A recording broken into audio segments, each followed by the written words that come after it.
Sunday, December 1st, 12:37 p.m. New York time. Welcome back, investors, to Winning Wall Street's Money. Going to go over currencies, crypto yields. Some insight here.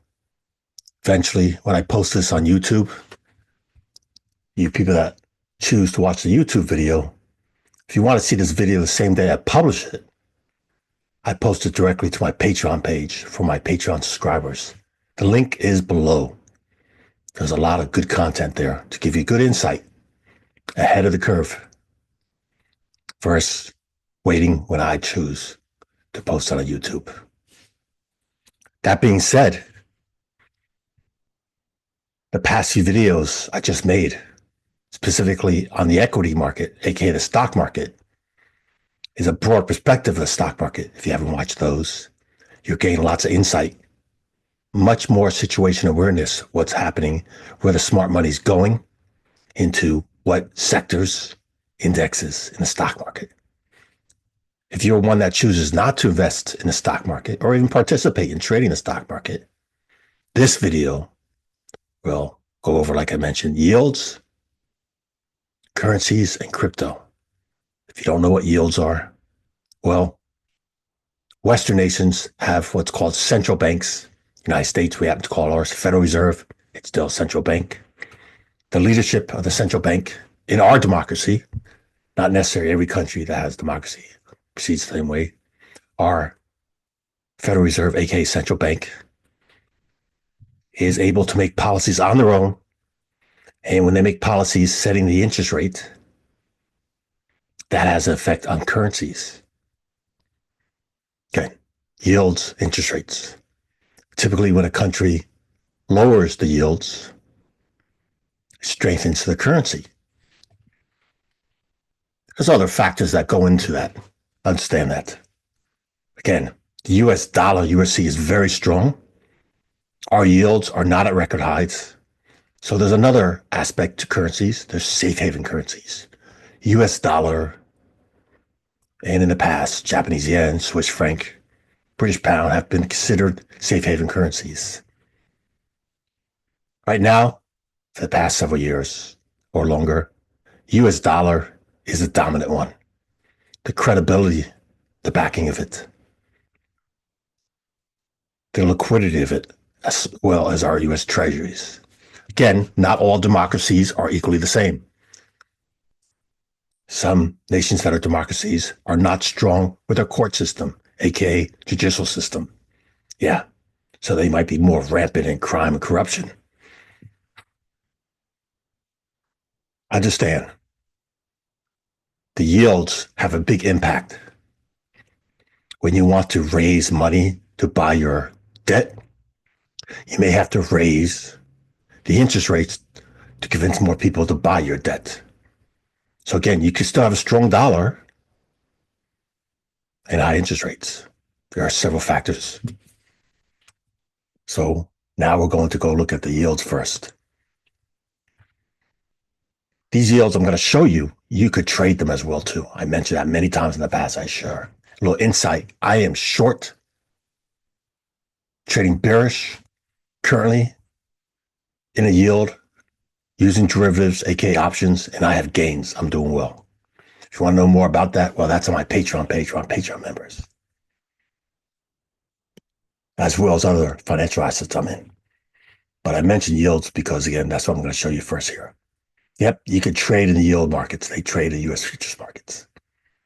So we're looking at a 30-year chart. Sorry, we're looking at a 20-year chart. See, it says 20-year, and each candle's a month. So since yesterday was the last day of the month of November, each candle represents a month. Again, market cycle, 20 years of history, each candle's a month. This is the 30-year yield. Yep, U.S. Treasury Department, independent agency, and the Federal Reserve. Federal Reserve is one agency, aka, and then there's the Treasury Department. There are different financial instruments in the Treasury Department, one being 30-year yield. Well,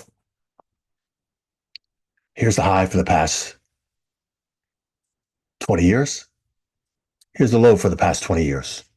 Right off the bat, we are not at the all-time high. We're not at the all-time low for the past 20 years. Here's the high for 2024. Here's the low for 2024. So we're inside the range of this year. Look at the high last year, 2023. So we're inside the range of last year. Yep, tight consolidation. Understand this. When the yields are higher, if you want to buy the 30-year yield, it's a fixed income product, you can earn more income. They're fixed income products. So if you want to lock up your capital for 30 years, and if you think the yields are going to decline, aka interest rates are going to decline, then you would want to buy this now to earn the higher amount. Well, if you think it's going to go higher this year or next year, because again, Federal Reserve meets this month. If you think the yields are going to go higher, well, then you might sit on hands and wait and buy them at higher amount to earn more income, fixed income. Okay, just again, understand, here's the high, here's the low. We're inside the range of high and low for the past 20 years. As well, we're inside the range of last year. This is the 10-year yield. Here's the high, here's the low. Again, we're inside the range for the past 20 years. Here's the high this year, here's the low this year. Here's the high of last year, here's the low of last year. Similarity, the 30-year and the 10-year, both are similar, right? Yeah. Now we're going to a shorter duration, the 5-year yield. Yep. These are for 5 years fixed income products. Here's the high. Here's the low. Here's the low this year. Here's the high this year. Here's the high of last year. Here's the low of last year. Again, we're inside a range. Shorter term duration, the 2-year yield. Here's the high for the past 20 years. Here's the low. Here's the low this year, which the low of this year did take out the low of last year. And the high this year has not taken out the high of last year. So again, the shorter term one, yeah, moves more most often. So again, because this made a lower low than last year, if you buy the short-term 2-year yield, you're going to earn lower return on your fixed income. But again, you have the flexibility of not being locked in as long. Me, I often buy the 1-year yield for my extra income when I want fixed income products. So I'm not locked in longer than 1 year. And then I have that money to either reinvest with the interest earned or cash it out, put it somewhere else. A little hint, if you're familiar with real estate in the United States, if you have a mortgage paid off, you may not want to carry full insurance coverage, but you want to make sure you have capital in case there's an emergency that you need money for repairs. Well, consider putting your money in U.S. Treasuries, the 1 year, the 12-month, earning interest. Do that same amount you're going to put in for your assurance, but now you're making profits on it. You have that money. Yeah, every 12 months, you're going to see those to be able to cash out or reinvest. You can do that monthly. So whatever you're going to pay in your monthly assurance, if you don't have to carry full assurance anymore, it's something considered as an investment. You'll have a lot of wealth, I'm telling you, if you do it correctly. If not, then you're going to put a lot of profits in the insurance company. Okay, so then we'll look at a few examples. I'm not showing you every single U.S. Treasury instrument. You go on your own, look at that. These are the major ones. But you understand the higher term, the longer term, very similar. The shorter term broke a low of last year. Me, I've been sharing almost daily to my Patreon members at the higher levels, my bearish perspective and why I'm in my trade. Let's go on to the US dollar now. Yep, King dollar. US dollar index is not one pair. US dollar index is comprised of several currencies, several major currencies that have the best liquidity. Not the garbage BRICS. If you ever heard of the BRICS, yeah, those countries that choose to participate in that are doing disservice for their own nation. But again, there's self-interest. So we're looking here, 20-year history, US dollar index. Here's the low. Here's the high. This year, we made a new high. This year, we took out the high. This month, sorry, the month of November, we take out the high of last year. Huge move up. That impulse move down, midpoint. I also want to label this. Forgot to do that. Huge wick. Huge wick. Yep. So my concern is potential retest on the upside. Some key levels. Label them right there. There we go.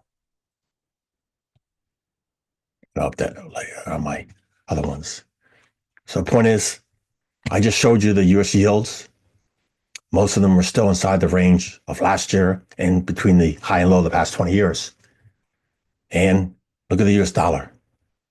I just showed you again, we broke out the high of last year. The dollar's moving higher. Yields, aka interest rates, moving lower. They're contrarying from each other. One of them should be giving at some point in time. Don't know when, but like I said, most often you see them have a correlation, moving similarity.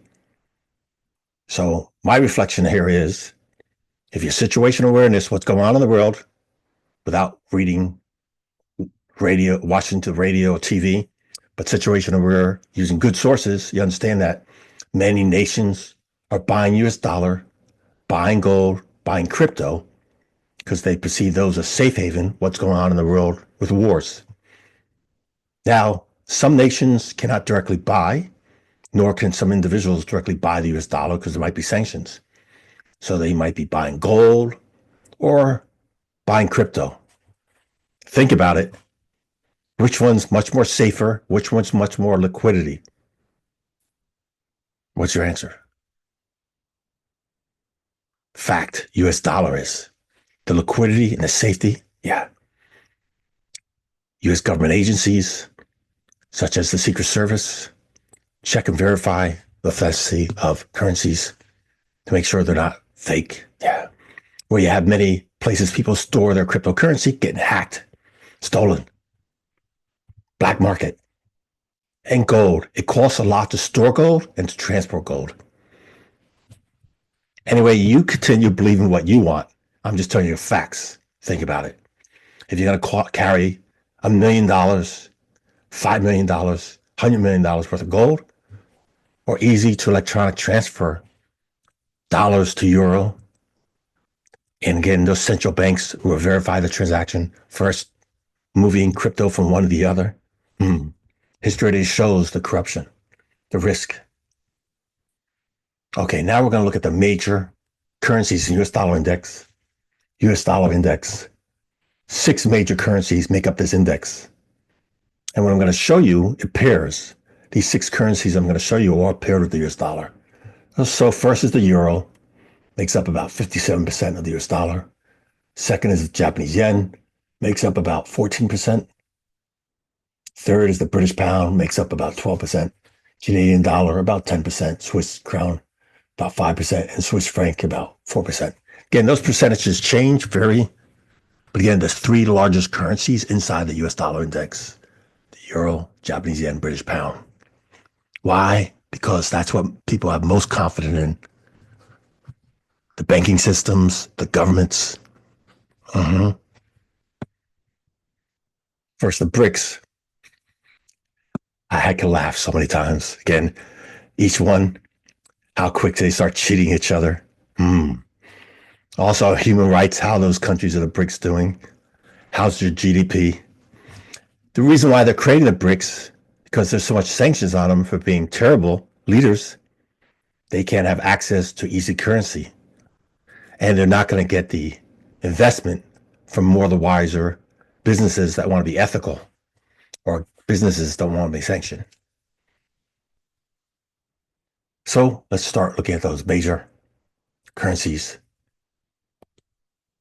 These major currencies I'm going to show are traded in the futures market. Yep, you could trade currencies in the Forex market, but I'm going to show you them here in the futures market. There's different exchanges if you don't know. All these have stock ETFs you can trade on too, if you don't want to physically trade the futures. So again, 20-year history, each candle's a month, looking at the euro. Here's the high, the top left. Here's the low. Not too long ago was that at the low. Steady decline, the euro used the dollar. So when this trends down, weaker euro, stronger US dollar. Again, the euro took out the low of last year. Shared that many times the past few days to my Patreon members.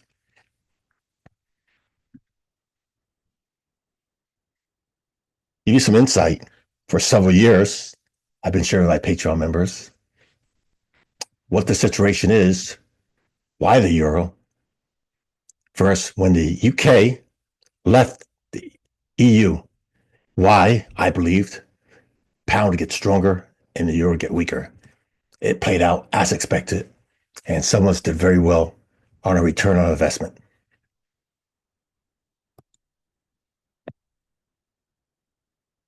Japanese yen. Again, when the Japanese yen here declines, means weaker yen, stronger dollar. Here's the high for the past 20 years. This year made a new low. Again, strong US dollar.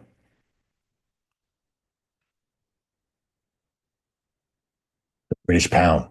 Here's the high. Here's the low. Big difference than what's happening with the euro. Big difference than what's happening with the Japanese yen. Again, the British pound is performing better, trending up. So again, when this trends up, it's stronger pound. First, when it trends down, stronger dollar. So again, we see a different performance. Pound doing better. Australian dollar. Here's the high for the past 20 years. Here's the low. Huge consolidation. Still inside the range. Yep, still inside the range of last year.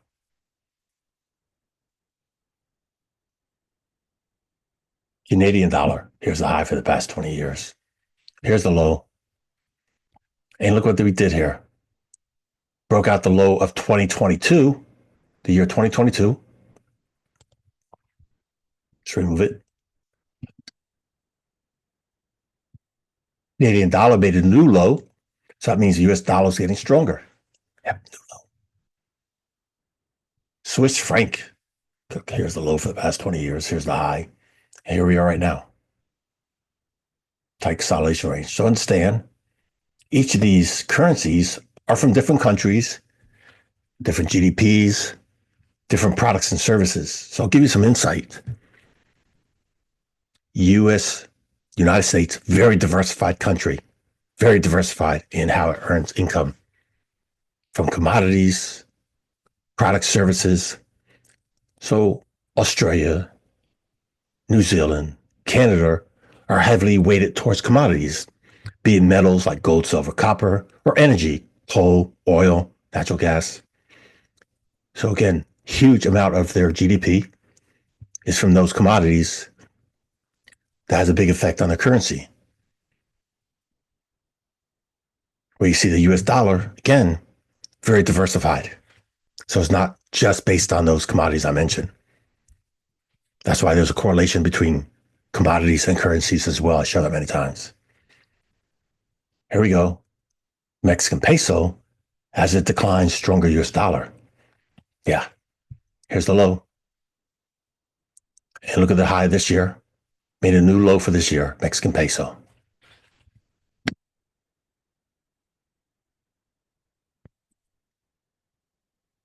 Big trading range where we had several other currencies.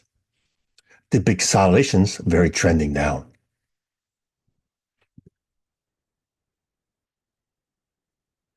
Chinese yuan. So when it trends up, it's stronger US dollar. Now we're looking at a Forex pair right here. See the symbol?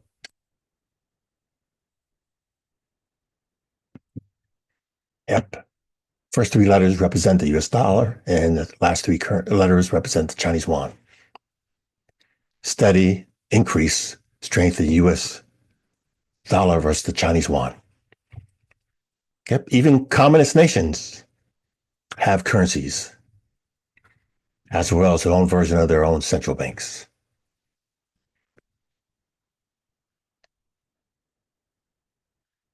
Crypto, Bitcoin. Here's the low. Made a new high for the year and a new high for since existence.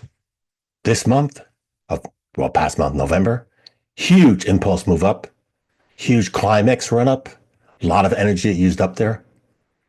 Same here, you see these past times, a lot of energy used up. Lack of new buyers, trend reversal. Huge impulse move up, lack of new buyers, trend reversal. Yep. Again, overextended, used a lot of energy up there. It could still go higher. I recommend not to be buying at the highs, nor be heavily invested. I just showed you history, explained correlations. Again, there's a lot of money going into US dollar, crypto, metals, and I told you the comparison of what I think. You best check and verify on your own. Adult responsibility.